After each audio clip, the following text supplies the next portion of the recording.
on December 12, 1939, at 9:04 a.m. A Soviet patrol of 15 men moved through a frozen forest in Finland under brutal -40°C temperatures. Their heavy wool coats stiffened, and their breath instantly froze on their scarves. They represented the might of the largest army on earth, invincible Red Army of Joseph Stalin, and they were confident, loud, and heavily equipped. But what awaited them was unseen and utterly devastating. The first shot came as a whisper, a sharp crack instantly swallowed by the snow. One man in the rear simply fell, vanished without explosion or cry. The lieutenant at the front stopped and turned, seeing nothing. 3 seconds later, a second shot struck his radio man 200 meters ahead, and panic erupted. The patrol dove for snowbanks, but the snow shielded, was a deadly trap. Over the next 3 minutes, shots rang out relentlessly as men fell one by one, 12 dead. 3 survivors frozen in fear, lying still for 4 hours until they could retreat. Their report was baffling. No muzzle flashing, no sign of snipers. No clue where these shots had come from. They faced a ghost, Playa Smrt, the White Death. That ghost was no spectral figure. It was a 33-year-old Finnish farmer named Simo Häyhä, barely 3 inches tall, and so unassuming that few believed what he was capable of. This man declared a one-man war on an empire using simple, brilliant modifications that would rewrite the rules of modern warfare. To understand how a farmer could terrorize an army, we must first understand the context of the Winter War itself. In November 1939, Joseph Stalin eyed Finland and demanded land, islands, and military bases, considering Finland a buffer zone against impending German aggression. Finnish leader Marshal Mannerheim refused, enraging Stalin. On November 30th, after staging a false flag attack, the Soviet Union invaded. The numbers were staggeringly uneven. 1 million Soviet soldiers against 300,000 largely part-time Finnish militia. The Soviets had 6,000 tanks to Finland's SI-32 and 3,000 aircraft to Finland's 114.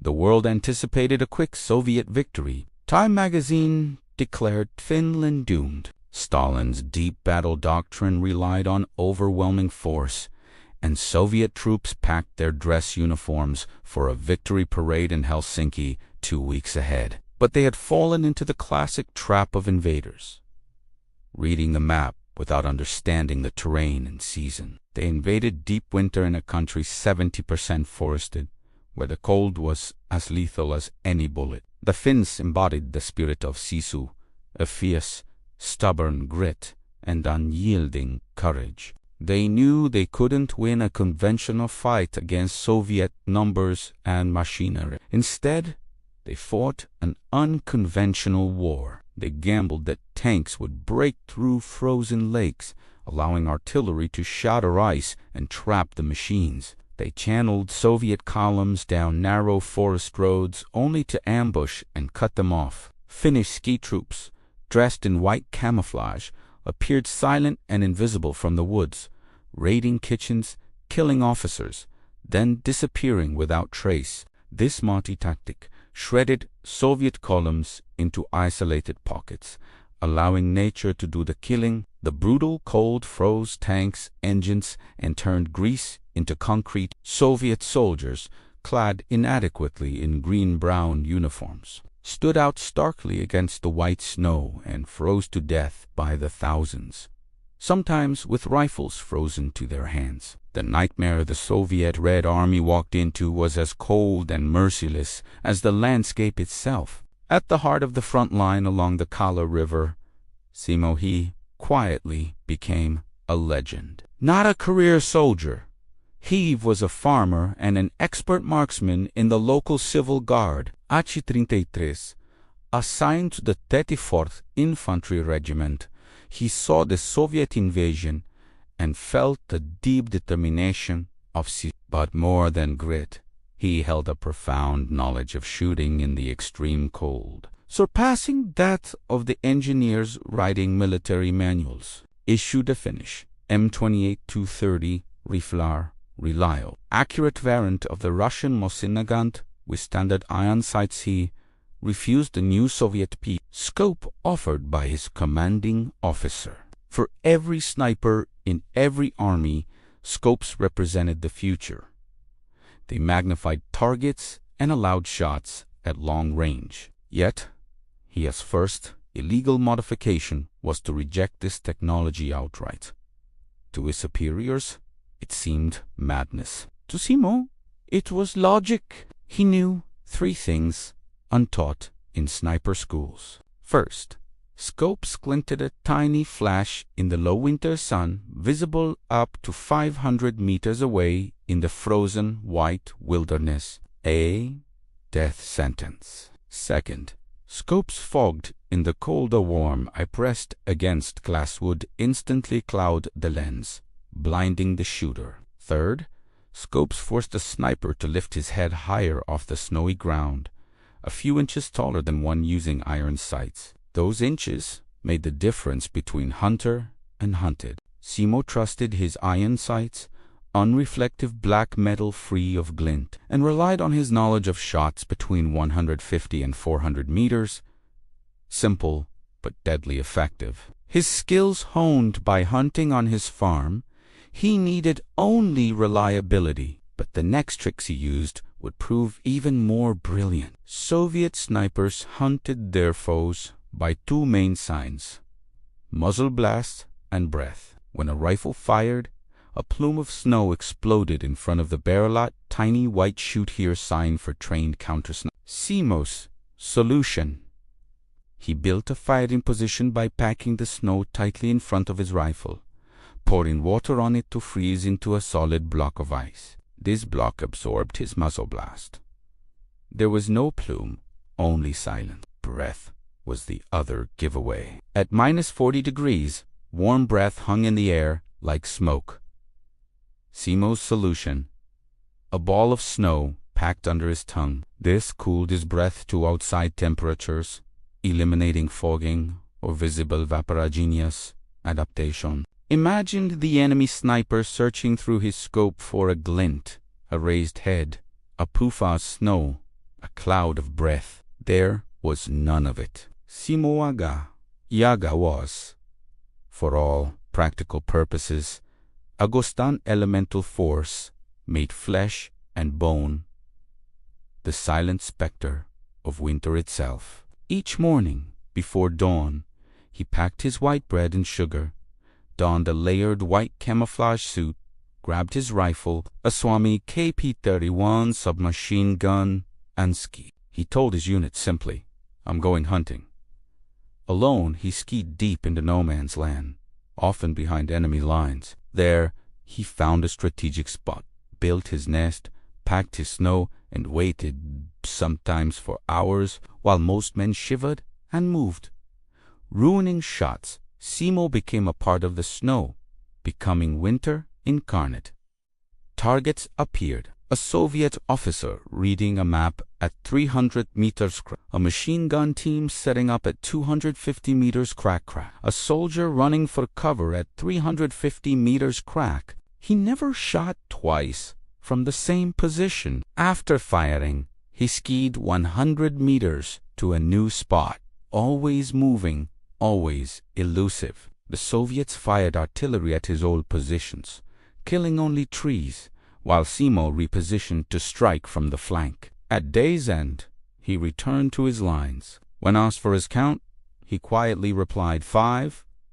The next day, 8. The next, 12. Officers at first refused to believe it. 12 kills a day was deemed impossible by doctrine, which envisioned sniping as a slow, patient endeavor, yielding 1 or 2 kills daily. They sent an observer to confirm. He returned pale and shaking, verifying every shot. On December 21st, 1939, Simo achieved 25 confirmed kills. The following day, 23. On Christmas Day, Red Army officers relaxed with vodka, unaware their enemy tallied 38 kills in a single day. This was no longer a war, it was extermination. The front at Kala was a brutal meat grinder. The Soviets threw division after division, 160,000 men in 12 divisions that they finished defenses, outnumbering them 4-1. Waves of soldiers were cut down by machine guns, ambushed, hunted relentlessly by the ghost. Red Army morale shattered. To be killed by artillery was one thing, to be hunted by a visible enemy another. But to be stalked by an invisible, unrelenting force broke minds. Soldiers refused patrols. Officers stayed in bunkers. Fires lit for warmth became death traps. As the man nearest the flame fell first, groups huddled in panic only to be cut down by Simo's submachine gunner psychological weapon of war. He had created a no-go zone half a mile deep, paralyzing an entire sector with the legend of a lone farmer and his old rifle. The reports of the White Death went all the way to the Soviet High Command where Stalin's generals absorbed the humiliation. Their deep battle doctrine had failed. Their mechanized tanks and endless troops were stalled by skis and a single unkillable demon. The Soviets could not tolerate this insult. Unlike secret modifications by mechanics elsewhere, Simo's simple tactics were now infamous. The Finns dubbed him the magic shooter. The Soviets simply wanted him dead. They stopped sending regular patrols. It was a waste. Instead, they deployed their best platoon of 30 elite shooters, veteran snipers armed with high-tech scoped rifles, sworn to hunt the White Death and return only with his corpse. On the morning of the hunt, these hunters turned the forest into a battlefield, moving in tactical formation with rifles glinting in the weak sun. Yet Simo was already waiting buried in a snowdrift 400 meters from their path, his M28-30 resting on a block of ice. He waited 6 hours, watching their confidence, their glinting scopes, and hearing their heavy boots crunching snow. He let the first 10 men pass. He let the machine gun team pass. Then, calm and silent, he fired at the platoon's radio man, the sound disappearing before the leader could even register it. The man fell with a neat chest wound. Chaos erupted. The platoon dived for cover. Machine guns poured fire into the trees, wildly shooting the ghost. But Simo had vanished, moving silently with white camouflage to a flank position prepared days before. When the lieutenant signaled advance, Simo struck again. This time, the lieutenant dropped. The platoon was leaderless, radioless, trapped in the growing darkness and cold. As night fell and temperatures plunged to -35, some soldiers broke formation, lighting a small fire to stave off the cold, a fatal mistake. Simo, 200 meters away, armed with his submachine gun, emerged like a phantom, emptying 71 rounds into the huddle. The firefight lasted 10 seconds. The rest of the platoon scattered into the forest, terrified, confused, hunted by silence. The next day, Finnish patrols found 27 bodies. The elite Soviet counter-sniper platoon was destroyed.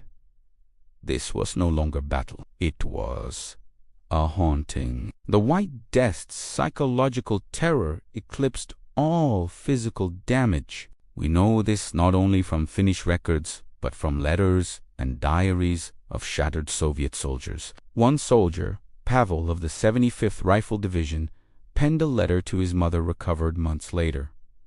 "Mother, this isn't war. It's hell. We don't fear the Finns. We fear the silence. Silence in doctrine means peace, but here it means he's watching. When the artillery stops, so do our hearts. The silence is the White Death."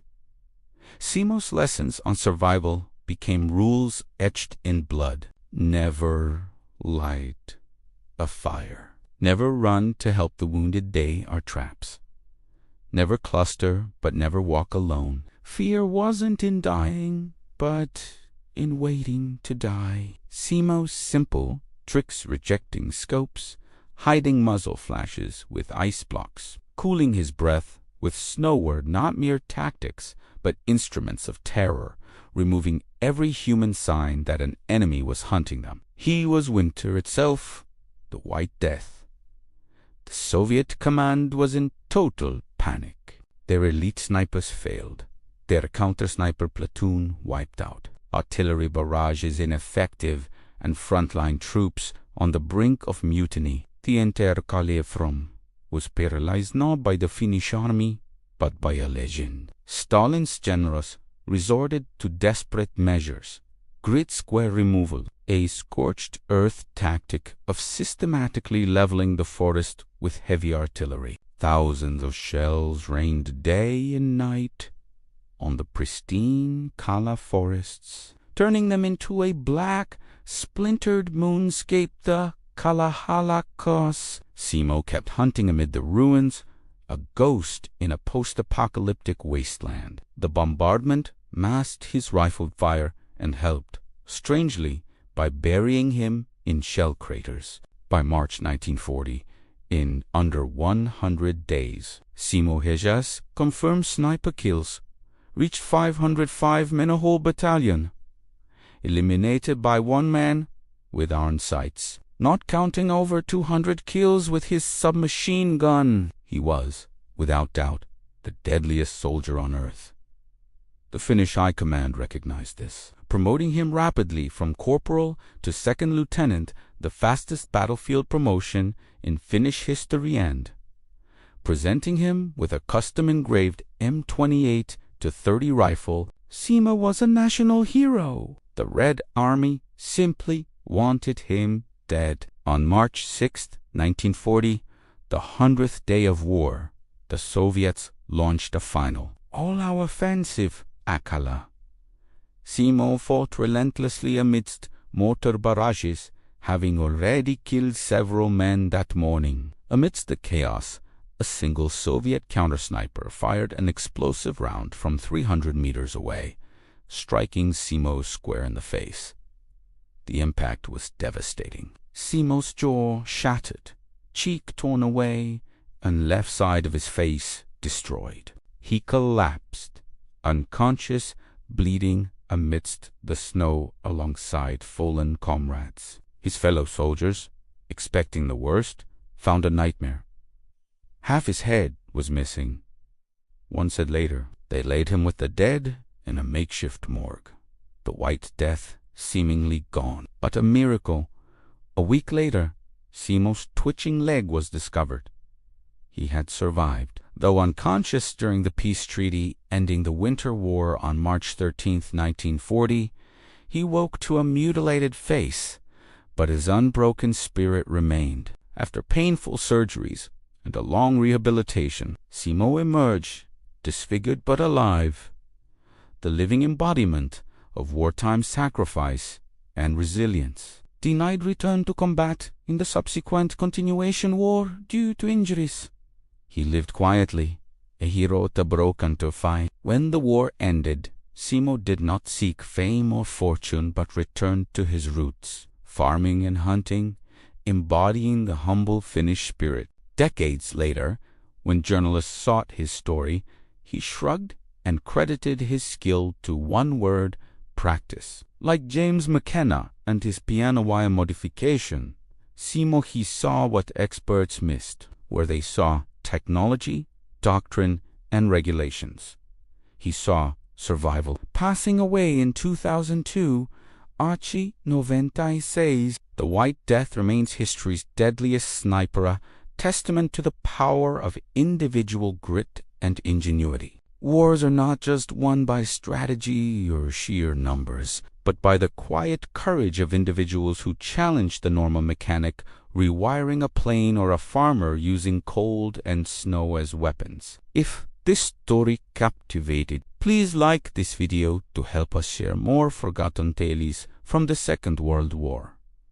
Subscribe and stay connected with our community uncovering history's hidden heroes. Share your thoughts in the comments below and tell us where you're watching from. Together, we keep these stories alive, honoring those who shaped history.